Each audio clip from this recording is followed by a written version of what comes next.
Bismillahirrahmanirrahim. Alhamdulillah wassalatu wassalamu ala sayyidina Rasulillah Sayyidina Muhammad ibn Abdillah wa ala alihi wa ashabihi wa man tabi'ahu wa wala. Amma ba'd. Faqad qala ta'ala rabbi shrah li sadri wa yassir li amri wahlul 'uqdatam min lisani yafqahu qawli.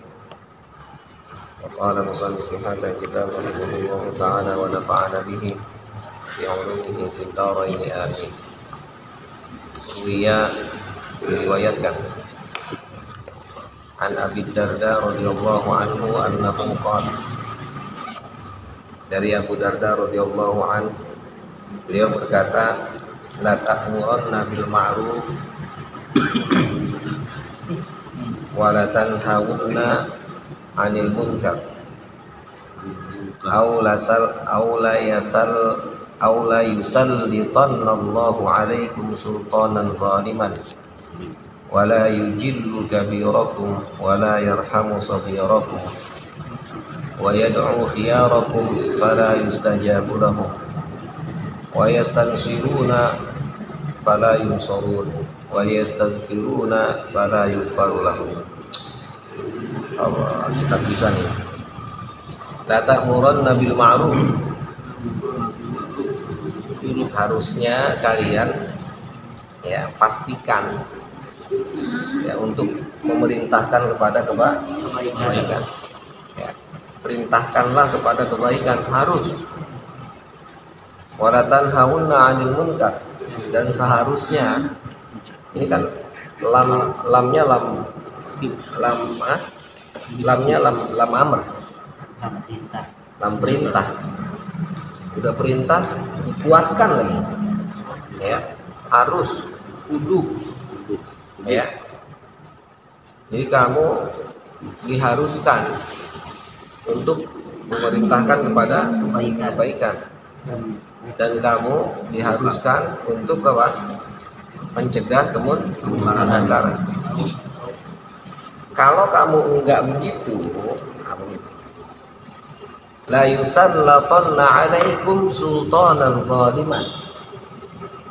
Kalau kamu enggak melakukan tadi, maka sudah dipastikan itu Allah akan mencampurkan kamu ya dengan raja yang zalim, dengan pemimpin yang zalim. Jadi kamu akan dipastikan akan digabungkan bersama dengan raja yang zalim. Kenapa? Karena kamu tidak memerintahkan kepada kebaikan, mencegah kepada kemunkaran. Ya, la yusallatanna, sudah dipastikan itu. Ya. Nah, ini lamnya lam apa?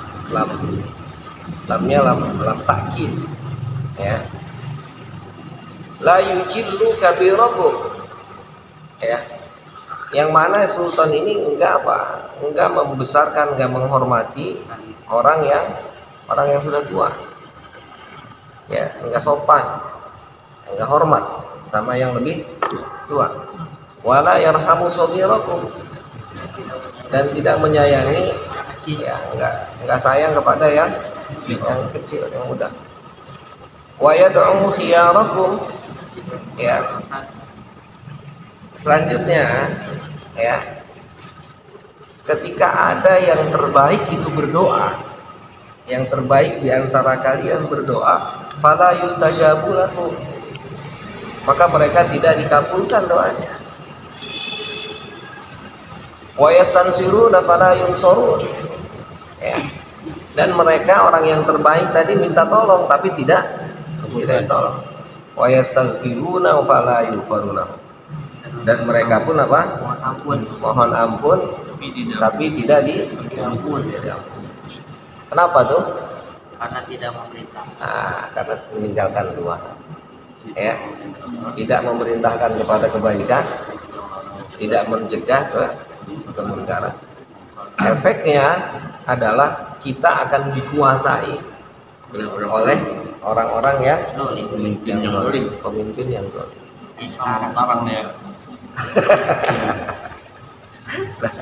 Lah iya kan, bagaimana? Jadi kita ini semua cerminan, mau gimana lagi? Cerminan dari pemimpinnya. Ya, pemimpin itu cerminan dari rakyatnya. Sebaliknya, ya, pemimpin pun merupakan cerminan dari rakyatnya, rakyat pun merupakan cerminan dari pemimpin. Ya meskipun memang tidak mengikat. Ya, ini paling tidak itu adalah hal yang Al-Quran kan bilang bahwa apapun yang kamu lakukan, apapun yang kamu kerjakan, maka itulah yang akan menjadi balasanmu kan. Kalau pemimpin kan kita nggak bisa melarang juga. Iya, gini sekarang, kenapa pemimpin itu dipilihkan Allah untuk kita? Paling tidak sebagai cerminan untuk kita, introspeksi diri kita. Kita banyak hal yang tidak kita lakukan dari kebaikan-kebaikan itu maksudnya. Ya, jadi maka akhirnya ya doa yang dibacakan oleh siapa Ibnu Athaillah Sakandari misalnya, ya Allah, bahwa Engkau itu Engkau telah menunjukkan kepadaku berbagai macam hal untuk menunjukkan itu kepadamu.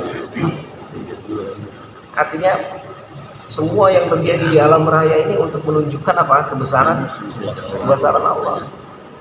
Kita harus pandai-pandai mengambil pelajaran dari apa yang terjadi. Nah, salah satu diantaranya adalah itu tadi, bahwa kita memiliki pemimpin yang zalim, pemimpin yang nggak benar, pemimpin yang nggak baik. Ya, itu dikarenakan memang kita sendiri, ya, itu tidak melakukan kebaikan sehingga akhirnya kita mau dipimpin oleh mereka. Tapi jika kitanya baik, maka sudah dipastikan akan diberikan yang baik juga.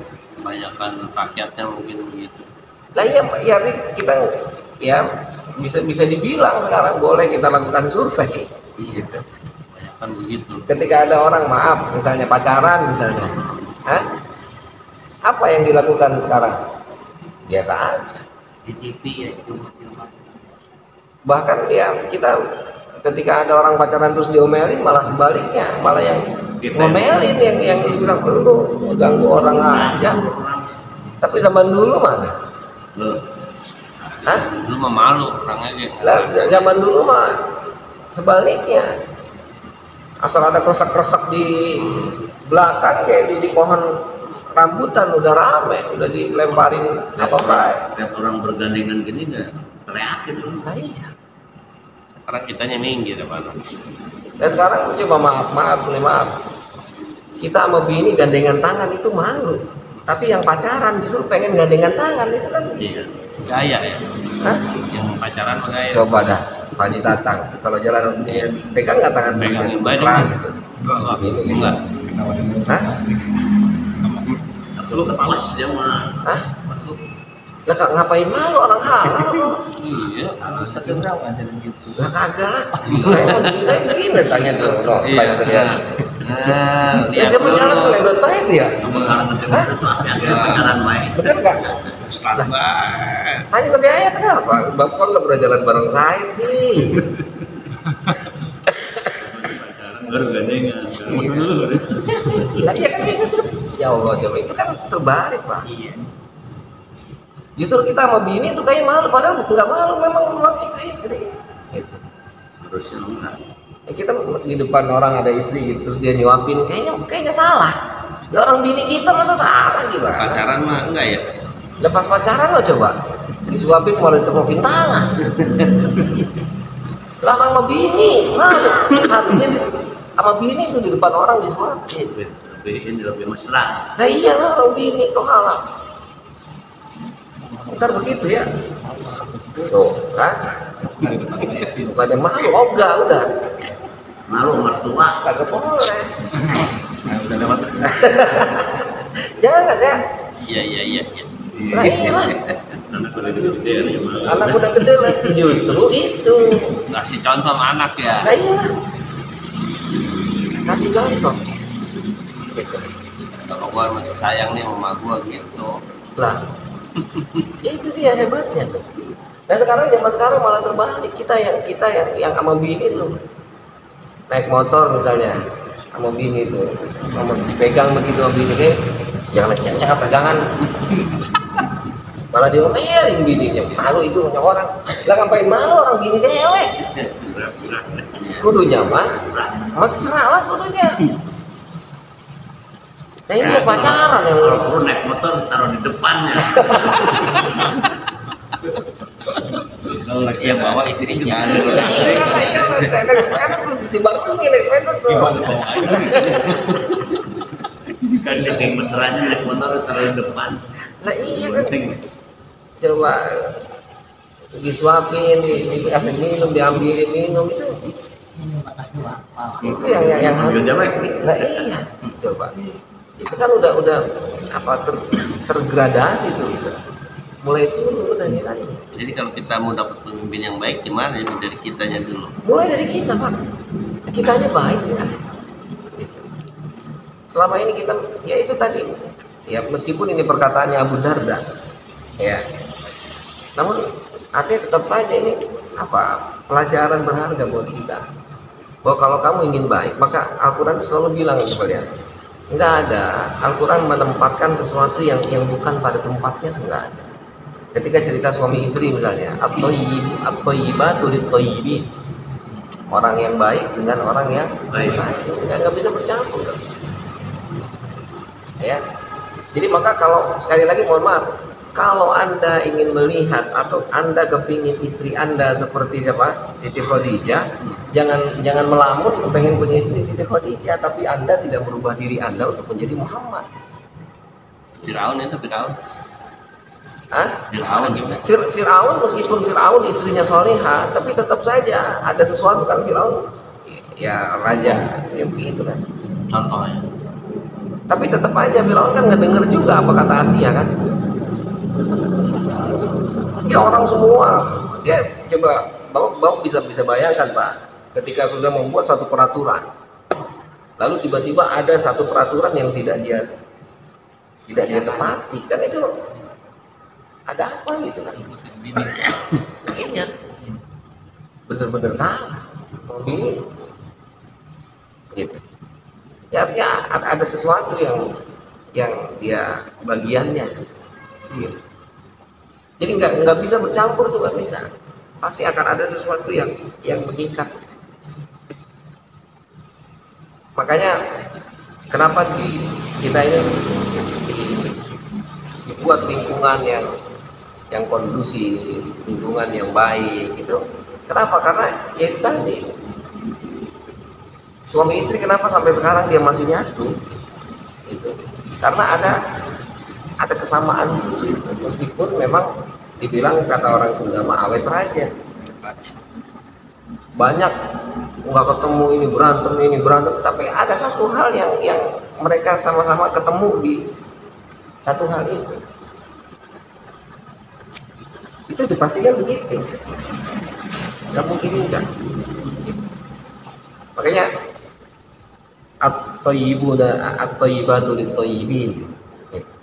Atau sebaliknya, itu pelajaran buat kita tuh, bahwa kalau kita kepingin tadi istri seperti Siti Khadijah, maka kita harus berupaya untuk menjadi Nabi Muhammad. Gitu. Kita mau pengen yang bagusnya dulu, kita mengapa? Lah itulah makanya. Ya. Jadi enggak gambaran besar bahwa yang saya sering cerita Syekh Abdul Qadir Isa itu mau beliau cerita, kata beliau ente kalau mau lihat orang soleh itu lihat dari siapa yang sering datang bersamanya, yang datang ke dia. Diumpamakan seperti sampah dengan bunga. Siapa yang datang? Gitu. Kalau sampah itu pasti didatangi oleh lalat. Begitupun sama bunga. Bunga itu pasti yang datang adalah kupu-kupu. Enggak ada kupu-kupu datang ke tempat sampah itu. Bahkan sebaliknya, lalat itu tahu bahwa kembang itu wangi, kembang itu bagus, nggak mau datang. Kayak ditatap buku ya. Hah? Ditatap buku ya. Buku dia? Bukan bunga, bukan.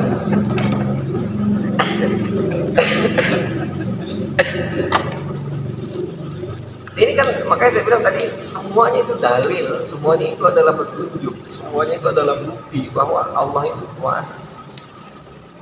Gitu.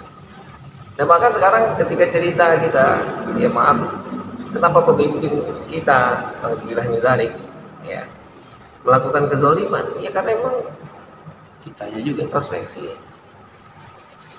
Ya, jadi kita harus banyak-banyak mengintrospeksi diri, jangan gampang menyalahkan orang. Gitu.